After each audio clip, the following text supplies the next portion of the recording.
The day I lost my job, my son told me I was just a burden and threw me out like trash. That sentence still burns in my chest. Not because it was loud, not because he screamed, but because he said it so calmly. Like I was some old couch he didn't need anymore. I remember that night like it happened 5 minutes ago. The rain was pouring. The motel room smelled like mildew and cigarette smoke. I sat on the edge of the bed, still in my work clothes, holding the plastic bag that had all my belongings. 1 pair of shoes, 2 shirts, my late husband's photo. I didn't cry right away. It was too much to feel at once.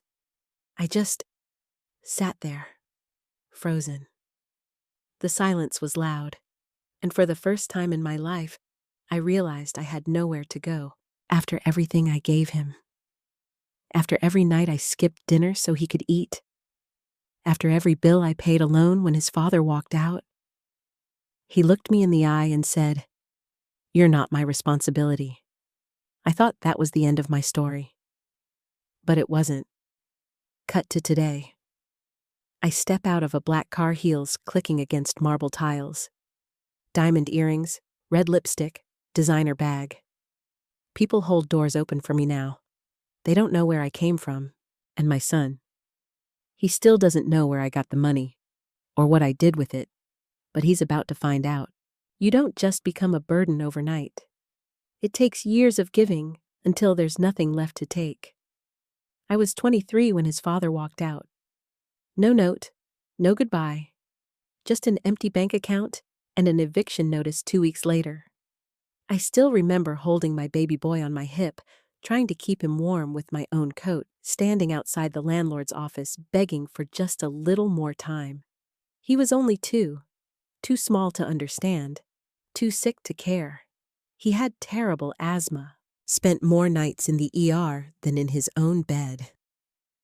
I got used to sleeping in waiting room chairs, got used to hearing monitors beep instead of lullabies.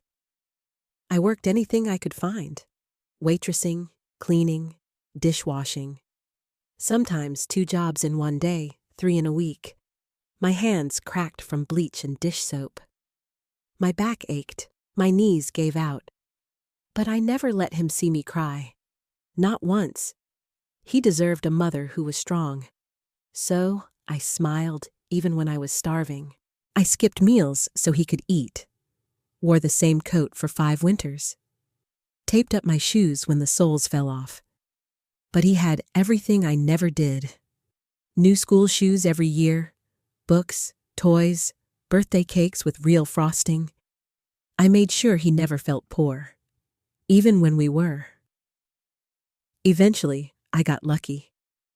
A friend told me about a cleaning job, long hours, but good pay. The woman's name was Miss Grace, 80 years old, elegant, sharp as a tack. I started off just cleaning her house, but over time, she let me in. She liked my tea. I liked her stories. We spent birthdays together, Christmases too. She didn't have any children. I think she saw me as something more. And honestly, I needed that. I never had a mother figure of my own. She paid me well, on time, in cash. Thanks to her, I finally saved up for an actual apartment. We weren't rich, not even close, but for once we were stable, safe. 15 years passed like that. She grew frailer. I stayed. Not because I had to, because I wanted to. I owed her more than she knew. Meanwhile, my son was growing too. Bright kid, quiet, always had a book in his hand. I worked extra shifts to send him to college. He got into a good one, out of state. I cried the day we dropped him off. Proud tears, hopeful tears. But when he came back, something had changed. His hugs were shorter, his voice colder. He started calling me mom less and saying, "You more." He never asked about my day, never thanked me anymore. At first, I thought it was just stress, but deep down, I knew. I was no longer useful to him, and someday, he'd stop pretending to care altogether. I just didn't know how soon that day would come. I didn't expect that day to be her last. Miss Grace had her tea in the morning, like always. She even complimented my lemon scones. By noon, she was gone. I found her sitting peacefully in her favorite chair book, in her lap glasses tilted. She looked like she was just sleeping. But I knew. Before I even touched her hand, I knew. The silence in that house felt different. Heavy, hollow, final. I stayed until the coroner came. I cleaned the teacup. I folded her blanket. Because I didn't know what else to do. 15 years. She was more than an employer. She was the only person who ever treated me like I mattered. The next day, the estate lawyer came. Cold, efficient. Told me the house would be locked for probate. Job terminated. No severance. Just done. 15 years, and it ended with a locked door and a nod. I held it together on the bus home. Tried to breathe. Tried to tell myself it would be okay. That night, I walked through my son's front door like a ghost. Still in my uniform. Still holding my keys like I had somewhere to go. He didn't look up from the TV. His wife rolled her eyes. "Is something wrong?" she asked, like I was inconveniencing her dinner. I told them softly that Ms. Grace had passed, that I was out of work, that I just needed a little time to figure things out. He didn't even wait 5 seconds before speaking. "Well, we can't support 3 adults on 1 paycheck, Mom." My heart sank. His wife chimed in, arms crossed. "You're not contributing. We've got 2 kids to feed. We can't keep carrying you." I blinked. Did they really think I'd been freeloading every month I gave them money? Groceries. Paid the kids' school fees. I watched those babies while they went on date nights, cleaned their kitchen, did their laundry. But none of it mattered now. 3 days later, he sat me down. Said it was temporary. Said he'd help me find something. But his eyes wouldn't meet mine. By the end of the week, I was standing in front of a motel door holding a garbage bag full of my clothes. He didn't even step out of the car. Just popped the trunk, stared at his phone. When I turned to say goodbye, he gave me a thumbs up. Like I was heading off on vacation. No hug, no emotion, no shame. That night, I sat on the edge of a motel bed listening to the hum of the vending machine outside and the couple next door arguing about money. And I thought, this is what it feels like to be discarded. To give someone your whole life and have them hand you a key to a motel room instead of a thank you. People think heartbreak is loud. It isn't. It's quiet. Slow. Cold. It's the sound of a motel heater sputtering at 2 a.m. The taste of cheap instant noodles 3 nights in a row. The silence when no one calls. Not even on your birthday. The first week I told myself it was temporary. That my son would call. That he'd realize what he did. Maybe I had misunderstood him. But the days turned to weeks, and all I got was silence. I sold my wedding ring first.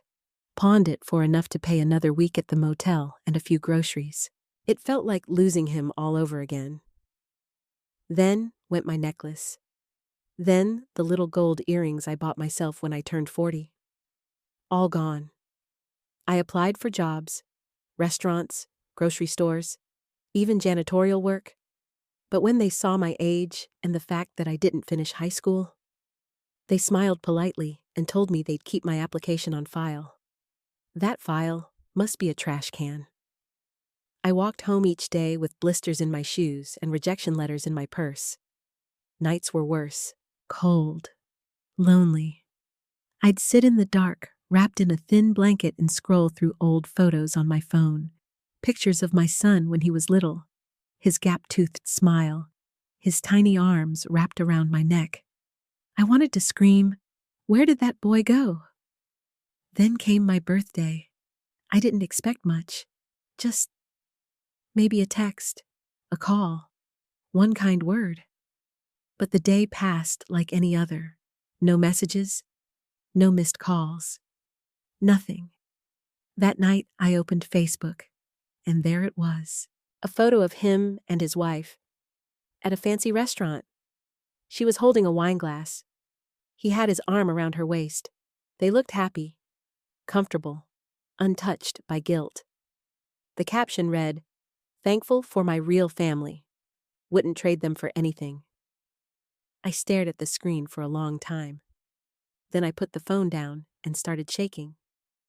My hands, my chest, my voice. I tried to hold it in, but the tears came anyway. Fast, hot, ugly. I cried like I hadn't cried in years. The kind of crying that empties you out, that leaves you hollow. And somewhere in that broken moment, I whispered, I gave him everything. And now, I'm nothing to him. It wasn't just heartbreak. It was erasure. Like I never mattered. Like I never existed. But here's the thing about hitting rock bottom. There's nowhere else to go but up. It had been 4 months since the motel. 4 months of scraping by, of silence, of shame, of being invisible. I stopped counting the rejections, stopped checking my phone, even stopped hoping. So when I got the call, I almost didn't answer. It was from a law office. I thought it was a scam. Until the woman on the other end said a name I hadn't heard aloud in weeks, Ms. Grace Delaney. My heart stopped. For a second, I couldn't breathe. The woman continued professional and calm. Ms. Grace had left behind a last will and testament, and I had been listed as a primary beneficiary. I thought I misheard. I was just her housekeeper. But no, she had left everything. Her house, her savings, her stocks, bonds, art pieces, even the jewelry in her safe. Total value $7.5 million. I couldn't speak, couldn't move. I just sat there, phone to my ear, staring at the peeling motel wallpaper like it would explain what was happening. Then the lawyer said, "There's also a letter. She wrote it specifically for you." When I arrived at the office, they handed me an envelope with my name written in Miss Grace's elegant handwriting. I opened it with trembling fingers. It read, "You were more than a maid to me. You were loyal, kind, honest. And you gave me companionship when I had none. You were the daughter I never had. This is my way of saying thank you. Live the life you never got to live." By the time I finished reading, the letter was wet with my tears. Grief hit me like a second wave. She was really gone. But she hadn't forgotten me. She had seen me, not as a burden, not as a servant, but as someone worthy. I signed the papers in silence, hands still shaking. No fanfare, no audience. Just me and a lawyer who looked at me like I'd suddenly become someone else. Maybe I had. And the first thing I did? No, it wasn't a mansion or diamonds. It was a hot meal, a real one. Steak, potatoes, fresh bread with butter. I sat at a table alone in a quiet restaurant and ate slowly. For the first time in months, I tasted food without guilt. I wasn't rushing. I wasn't afraid of the bill. I didn't tell anyone, not yet, because power like that, it's best served quietly. They thought they threw me away. But all they did was set me free, and I wasn't done yet. I thought I was done crying over him after everything he said. After leaving me at that motel without so much as a goodbye. I told myself I would never shed another tear for my son, but pain has layers, and betrayal has a way of hiding in the dark until it decides to show itself. It happened on a random Tuesday. I was meeting with my accountant, finalizing a few things with the estate. He asked if I wanted to close my old checking account, the one I used before Ms. Grace passed. I almost said yes, but something told me to check the history first, just to be sure. So we pulled it up on his laptop.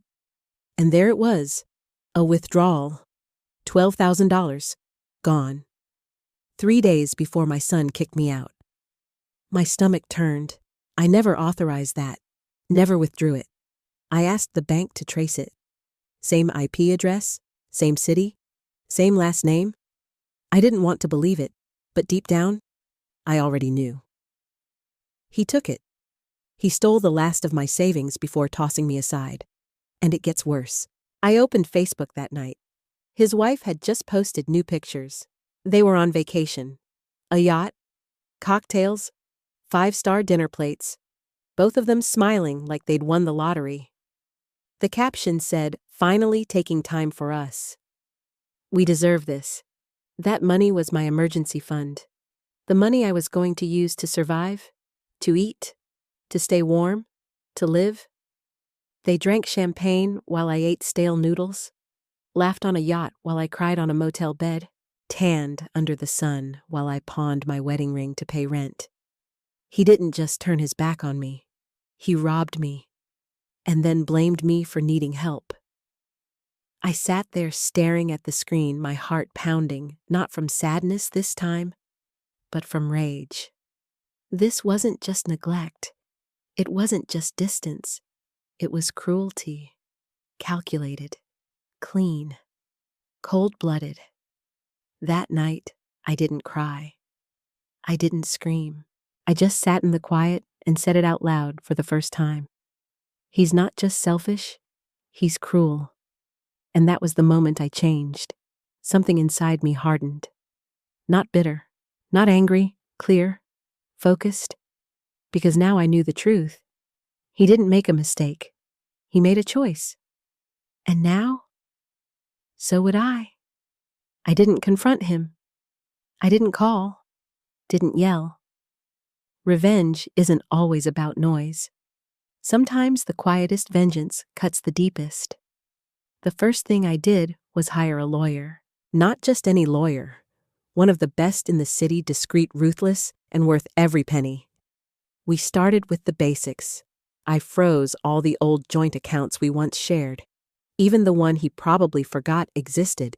It had just a few hundred left, but the message was clear. That well, it's dry now. Then I moved on to phase 2. Something poetic.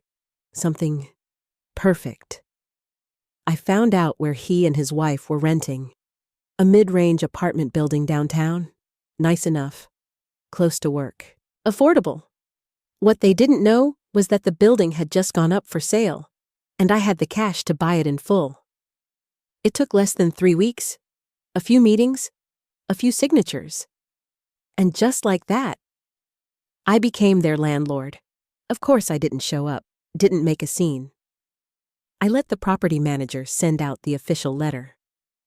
Notice of rent adjustment. Effective next month, all units will see a 60% increase due to new ownership and renovation plans. I heard from the manager later that my son came storming into the office, red in the face, shouting about how this was unfair and sudden and impossible with 2 kids. He begged for leniency, said he knew the old landlord, said he had always paid on time. The manager smiled politely, told him the new owner had made the decision, that it was final, that there was nothing he could do. He never knew, still doesn't. While he was panicking about rent, I was sitting in my garden. Fresh lavender, a koi pond, the sun warming my face. But I wasn't done. I made a few calls, reached out to organizations that help single mothers get back on their feet. Women like I used to be, forgotten, overworked, alone. I donated $100,000, anonymously. No plaques, no press, no credit. Just a quiet ripple of help moving through the world. And then finally, I sent one last gift. A small plain envelope, no return address. Inside, I placed 3 things. First, a copy of Ms. Grace's will with the page that named me sole beneficiary, highlighted in yellow. Second, a photo of me standing in front of my new home. Elegant, strong, smiling, a woman who had survived the storm and come out shining. And third, the empty checkbook he had stolen from. The one he used to take my last $12,000. I left the last page blank with a sticky note on it. In my handwriting, it read, "You already took everything. Now there's nothing left for you." I didn't sign it. I didn't have to. He would know. And somewhere in that moment, I hope he felt it. Not just the sting of losing money or comfort, but the weight of losing me. My new home is quiet in all the right ways. No shouting, no judgment. Just waves wind and the occasional seagull that lands on the balcony. It sits right by the ocean. White walls, big windows. You can see the sunrise from the kitchen and the stars from the bathtub. Some mornings, I drink tea with my feet in the sand. Other days, I take long walks and smile at strangers who don't know a single thing about my past. And I like it that way. I laugh more now. Not the nervous laugh I used to fake around my son's wife. Real laughter. The kind that fills your chest and makes your eyes wrinkle. There are fresh flowers in every room. Books stacked high on nightstands. A garden I planted myself where nothing is rushed and everything has time to bloom. Sometimes I wonder if he'll ever figure it out, if he'll ever connect the dots. Realize that the woman he tossed aside ended up owning the building he lives in. That while he was crying over rent, I was rebuilding my life one silent victory at a time. He hasn't apologized, but I'm no longer waiting. That part of me, the one that begged to be loved by him, is gone. And in its place stands a woman who finally truly understands her own worth. I gave him everything, every hour, every ounce, every dream. And when I had nothing left to give, he showed me exactly who he was. So I let him go. He threw me away because he thought I was broke. Now he knows what it really costs to lose a mother's love.